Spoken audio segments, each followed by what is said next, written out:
Hey guys what's up, I hope आप सभी लोग ठीक होंगे। मेरा नाम है किरण। तो आई गेस आप में से काफी सारे लोगों को शायद से ये चीज पता होगी कि अभी कुछ ही टाइम पहले मैंने Redmi K30 की अनबॉक्सिंग इस चैनल पर अपलोड करी थी। एंड उसी से मैं एक चीज आपको बताना चाहती हूँ कि यूजुअली मैंने ये चीज नोटिस करी है एंड आई बिलीव सो आप में से काफी सारे लोग इस चीज पर अग्री भी करोगे कि जब भी Redmi या फिर Xiaomi कोई अच्छी तरीके का काम करता है, कुछ अच्छे नए इस तरीके के स्मार्टफोन्स मार्केट में लेके आता है, तो कभी भी Realme पीछे नहीं हटता है। वो भी ट्राई करता है कि उसी तरीके के अच्छे प्रोडक्ट्स वो भी हमारे सामने मार्केट में लेके आए। और एग्जांपल के तौर पर आप यहाँ पर Realme X50 5G को देख सकते हो, क्योंकि ये जो स्मार्टफोन है ना Realme X50 5G की एग्जैक्टली तो नहीं बोलूंगी, ऑलमोस्ट Redmi K30 5G की तरह ही है। कुछ चीजें हैं जो आपको थोड़ी अलग देखने को मिलेंगी, और जो चीजें अलग देखने को मिलेंगी ना, उनमें से कुछ चीजें तो मैं बोल सकती हूँ भाई फॉर श्योर आप लोगों को इम्प्रेस करने वाली है। लेकिन उन्हीं में से ना कुछ चीजें ऑनेस्टली ऐसी भी है जो हो सकता है आप में से काफी सारे लोगों के लिए डील ब्रेकर भी बन जाए, आप लोगों को बिल्कुल पसंद ना आए, और वो चीजें आप लोगों को आगे चल के इस वीडियो में पता लगने वाली है। तो बिना कोई टाइम वेस्ट किए शुरू करते हैं आज के इस वीडियो को। लेकिन वीडियो शुरू करने से पहले आखिर एक बार देखना तो बनता है इस बॉक्स के अंदर आखिर हमें क्या क्या चीजें देखने को मिलती है। तो बॉक्स के अंदर एक्चुअली में कुछ यूजर मैनुअल्स आपको देखने को मिलेगी। एज ऑलवेज एक TPU केस देखने को मिलेगा। उसके अलावा आपको यहाँ पर 30 वॉट का वूक फास्ट चार्जर देखने को मिल जाएगा। टाइप सी केबल दी हुई है, सिम इजेक्टर पिन मिल जाएगा, एंड ऑब्वियसली इन सभी चीजों के अलावा एक स्मार्टफोन आप लोगों को देखने को मिलेगा जिसका नाम है Realme X50 5G। और सबसे पहले तो यहाँ पर एक चीज मैं आप सभी लोगों को बोलना चाहूंगी कि जब मैंने इस फोन को सबसे पहली बार देखा हाथ में, जब सबसे पहली बार मैंने इस फोन को फील किया, आई मस्ट से कि ये फोन जिस तरह के कलर्स है, जिस तरह का पैटर्न इस फोन में दिख रहा है, जो ग्लास बैक के साथ जो इन हैंड फील आ रही है, उन सब में ये फोन बहुत ही क्लासी है। आई मीन मेरे अकॉर्डिंग मैं इस फोन को एकदम 10 on 10 देना चाहूंगी, लुक वाइज और फील वाइज तो। बट मुझे पता है आप ऐसे काफी सारे लोग होंगे जो शायद से बोल सकते हैं कि यार ये एक्चुअली में Realme XT या फिर Realme X2 की तरह ही तो दिख रहा है, क्योंकि उसी तरह से साइड में कैमरास माउंटेड है, साइड में ब्रांडिंग है। तो मैं आपको बता देती हूँ कि हाँ ऐसा हो सकता है, आई अग्री। बट जिस तरीके का पैटर्न और जो कलर कॉम्बिनेशन दिया गया है फोन में, मुझे ये बहुत ही क्लासी लग रहा है और Realme X2 XT से ज्यादा अच्छा भी लग रहा है। बट एनीवेज इसके बारे में अभी थोड़ा आगे बढ़ते हैं इससे, और हम सीधा चलते हैं फोन की डिस्प्ले पर।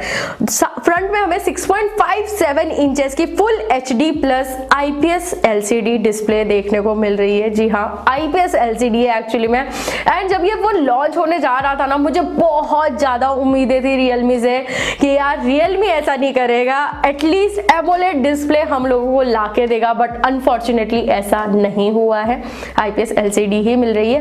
ऑल्दो जो इसका IPS LCD डिस्प्ले है यार, मैं ऑनेस्टली बोलना चाहूंगी काफी ज्यादा अच्छा है। कुछ भी काम करो, किस तरह भी आप इस डिस्प्ले को यूज करो, चाहे आप कोई भी वीडियोस देख रहे हो तो कलर्स के बारे में देख लो, सैचुरेशन देख लो, इनफैक्ट ब्राइटनेस देख लो, आपको अच्छा खासा एक्सपीरियंस होने वाला है। इन द सेंस आपको कोई दिक्कत नहीं आएगी इस फोन की डिस्प्ले को यूज करते वक्त। ऊपर से जो अच्छी बात ये है वो ये कि 120 हर्ट्ज रिफ्रेश रेट तक का सपोर्ट आपको मिल जाएगा। वैसे जरूरी नहीं है 120 हर्ट्ज में यूज करो, 60 और 120 हर्ट्ज में से आपके अकॉर्डिंग आप डिस्प्ले को यूज कर सकते हो।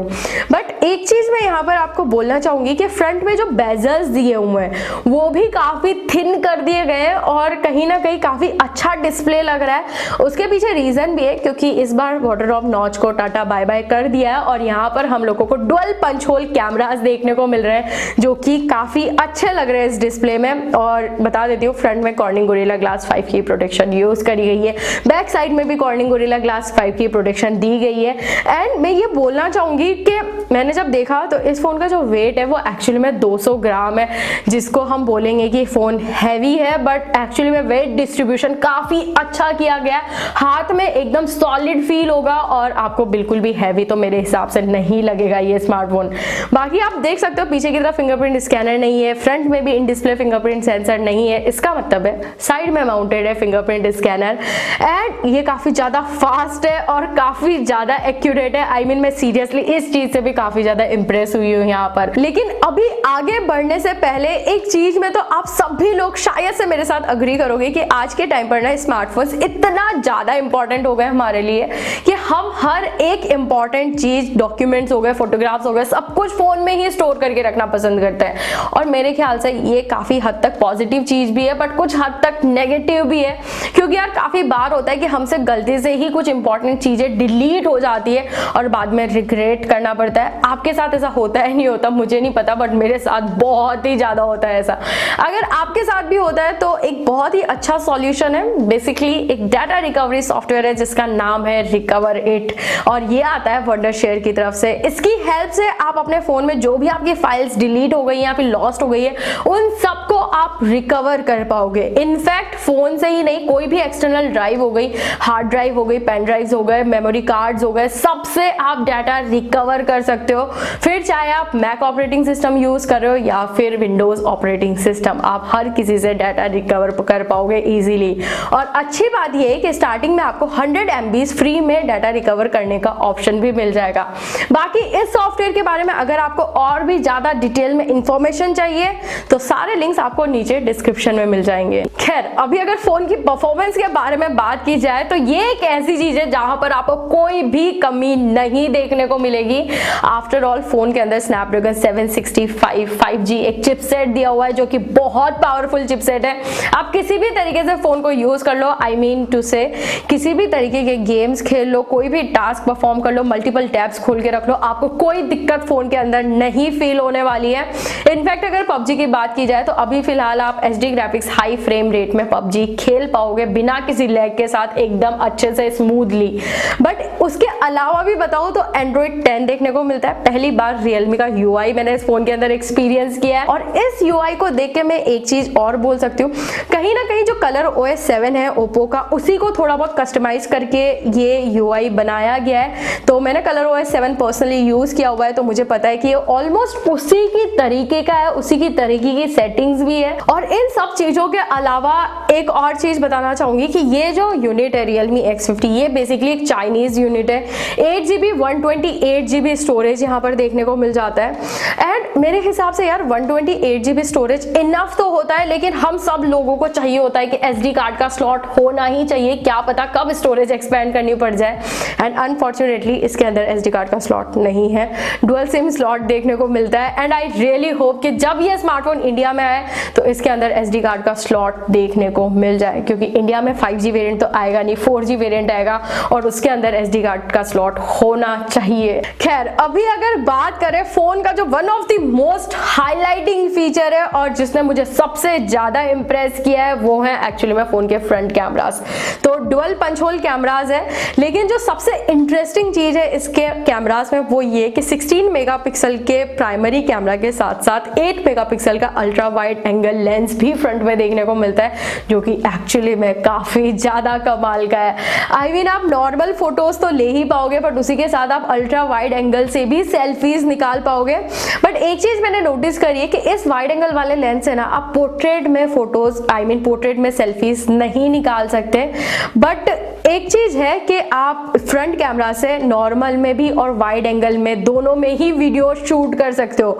हाँ, वो बात अलग है कि दोनों में ही आपको स्टेबलाइजेशन नहीं देखने को मिल रहा है, एटलीस्ट नॉर्मल में तो EIS दे देते हैं। आई होप कि फ्यूचर में इसका भी अपडेट हमें देखने को मिले, तो देखते हैं कि कब तक आता है कब तक नहीं। बट हाँ, ये जो अल्ट्रा वाइड एंगल लेंस दिया है फ्रंट में ये एक्चुअली में इंप्रेसिव है। एंड इसी के साथ अभी अगर रियर कैमरास के बारे में बात की जाए तो सबसे पहली चीज यहाँ पर कैमरा बम्प है जो कि काफी बड़ा है, इसको आपको प्रोटेक्ट करके रखना पड़ेगा फोन में अच्छा सा मोटा सा कवर लगा के। बट एनीवेज यार, जो प्राइमरी कैमरा है वो दिया हुआ है 64 मेगापिक्सल का और ये जो 64 मेगापिक्सल का कैमरा सेंसर है ये आता है सैमसंग की तरफ से, Samsung GW1 camera sensor. And मेरे हिसाब से ये सेंसर थोड़ा पुराना हो चुका है, अभी आ चुका है नया सोनी का सोनी IMX 686 सेंसर। अगर वो इसके अंदर यूज किया हुआ था तो मेरे हिसाब से ज्यादा अच्छी बात होती, बट फिर भी डिटेलिंग के मामले में आपको कमी नहीं देखने को मिलेगी, अच्छे खासे फोटोज आप इससे निकाल सकते हो। उसी के साथ साथ एक नया चीज यहाँ पर जो ऐड किया गया है, जो नया लेंस आपको देखने को मिल रहा है वो है 12 मेगापिक्सल का टेलीफोटो लेंस, जिसकी हेल्प से आप 2x ऑप्टिकल फोटोज निकाल पाओगे। एंड मेरे हिसाब से ये भी काफी सही तरीके से काम करता है। साथ ही में 8 मेगापिक्सल का अल्ट्रा वाइड एंगल लेंस दिया हुआ है, जिसकी हेल्प से आप काफी वाइड फोटोज ले सकते हो। इनफैक्ट वाइड एंगल वाली फोटोज लोगे तो उसी में आप क्रोमा बूस्ट वाली फोटोज भी ले पाओगे, जो कि अच्छी भी आती है। एंड साथ ही में 2 मेगापिक्सल का मैक्रो लेंस आपको देखने को मिल जाएगा, जिससे आप काफी क्लोज शॉट्स यहाँ पर कैप्चर कर पाओगे। ओवरऑल मैं कैमरास को लेके एक चीज बोलूंगी कि अभी तक जो मैंने फील किया है ना, होता क्या है कि रियलमी के स्मार्टफोन्स में ना यूजुअली ह्यूमन स्किन टोन्स के कलर्स को ना बूस्ट कर दिया जाता है, जिसकी वजह से रेडिश टोन फील होती है फोटोज में। लेकिन थैंकफुली इस फोन के कैमरास में वो चीज इतना ज्यादा फील नहीं हुई है। काफी सही स्किन टोन इस फोन के कलर्स, इस फोन के फोटोज में मेंटेन रहती है, स्पेशली ह्यूमन स्किन टोन की बारे में बात कर रही हूँ तो हाँ, मेरे अकॉर्डिंग फोटोज सही आपको देखने को मिल जाएंगे। बट एक चीज बोलूंगी, अभी तक वैसे मैंने इस फोन के कैमरास को इतना भी ज्यादा अच्छे से यूज नहीं किया, क्योंकि आप सभी लोगों को पता है ये फर्स्ट इंप्रेशन है। बट बहुत ही जल्द जैसे ही मैं इस फोन के कैमरास को अच्छे से टेस्ट कर लूंगी, आपको उसके बारे में भी एकदम डिटेल में इस फोन के डिटेल रिव्यू में पता लग जाएगा। बट एनीवेज यार, एक बहुत ही बड़ी कमी है जो इस फोन के अंदर देखने को आप लोगों को मिलेगी, और मेरे हिसाब से आप में से काफी सारे लोग मेरे साथ इस चीज में अग्री करोगे, क्योंकि भाई मेरे लिए तो ये चीज वाकई में एक प्रॉब्लम है। फोन के अंदर 3.5 mm का ऑडियो जैक मिसिंग है।